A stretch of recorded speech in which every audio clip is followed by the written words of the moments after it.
আসসালামু আলাইকুম প্রিয় ফটিকছড়িবাসী, যারা আমরা প্রবাসে থাকি, আজকে একটি দুঃখজনক মৃত্যু। একজন দুবাই প্রবাসী কিভাবে মৃত্যু হয়েছে আপনারা শুনেন। আমরা প্রবাসে থাকি, সবাইকে সবসময় বলি, ফেসবুক, ইউটিউবে সব জায়গায় আমি বলে থাকি, আপনারা প্রবাসে একটু দেখে শুনে চলাফেরা করবেন, কাজ করার সময় সতর্কভাবে কাজ করবেন। আজকে ফটিকছড়ি নাজিরহাট পৌরসভায় একটি ছেলে দুবাই প্রবাসী আজকে দুবাই মৃত্যুবরণ করেছেন। এমন দুঃখজনক কিভাবে মৃত্যু হয়েছে আপনারা কি মেনে নিতে পারবেন? কখনো মেনে নিতে পারবেন? আজকে আমার কালকে তোমার সবাই হবে, যদি আপনারা যদি দুটি চোখ দিয়ে যদি একবার যদি দেখে শুনে যদি কাজ না করেন,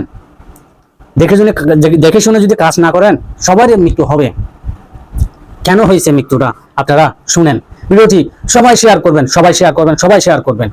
যত ফটিকছড়ি আছেন, যতগুলো প্রবাসী আছে, শুধু ফটিকছড়ি বলে কথা না, যতগুলো প্রবাসী আমরা আছি, সকল প্রবাসী মিলে ভিডিওটি শেয়ার করবেন, যেন প্রত্যেক প্রবাসীর হাতে যেন এই ভিডিওটি যেন চলে যায়। আজকে একটি দুঃখজনক একটি ফটিকছড়ির নাজিরহাট পৌরসভার পাশে একটি লোক, যে দুবাই প্রবাসী, তার ঘরগান দেখছো, তার ঘরটা দেখছো, ঘরটা বানতে পারে নাই, কর্য করে সে বিদেশ পা রাখছে।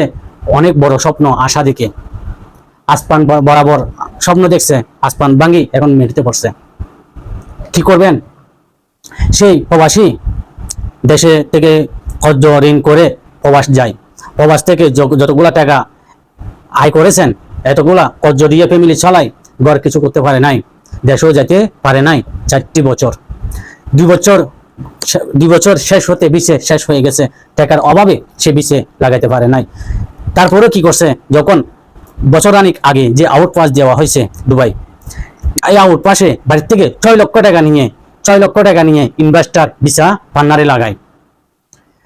কি করবে? দেশে যায়, গদ্দুয়ার থাকি গেছে, পুরানো বাবর যে ঘর ছিল, সে ঘরটা পুরানো ভাঙ্গাচোরা ঘরটা কিন্তু মেরামত করতে পারে নাই টাকার জন্য। সেই একটা আশা করছে যে ভিসাটা লাগাই, 4টি বছর হইলে দেশে যাব, মা বাবার মুখ দেখে আসবো, ঘর বাড়ি কিভাবে করা যায় সেটা পরামর্শ করে আসবে। সেই যাওয়া হলো না, মা বাবারা দেখা হলো না। 1টি বছর আগে তার বাবা মৃত্যু হয়, বাবার মুখটাও কিন্তু এই প্রবাসী ভাই দেখে নাই।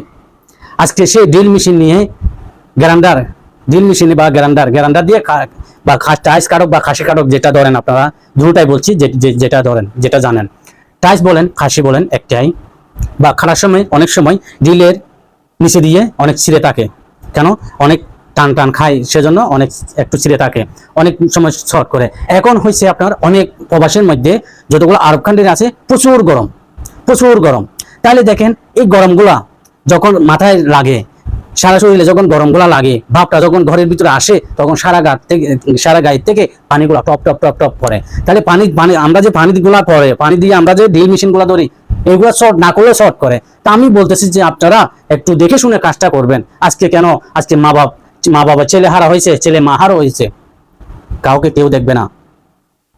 এখন তারা চাইতেছে, এই যার মৃত্যু হয়ে গেছে তার পরিবারে চাইতেছে তার লাশটা যেন তারা দেশে, দুবাই প্রবাসী যারা আছে সবার কাছে হাত রিকোয়েস্ট করে বলছে তার লাশটা যেন তার বাড়িতে পৌঁছায়। তাদের কাছে এমন টাকা নাই, গদুয়ার দেখলে তো বুঝতে পারছেন, 6 লক্ষ টাকা নাকি কিস্তির উপরে নিয়ে দিছে।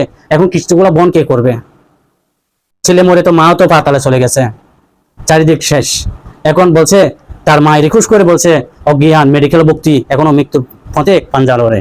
কিন্তু সবার কাছে হাজার হাত রিকোয়েস্ট করে বলছে, আপনারা তার ছেলে তার মার বুকে যেন একটিবার দেখার জন্য আপনারা যেন ফিরে দেন।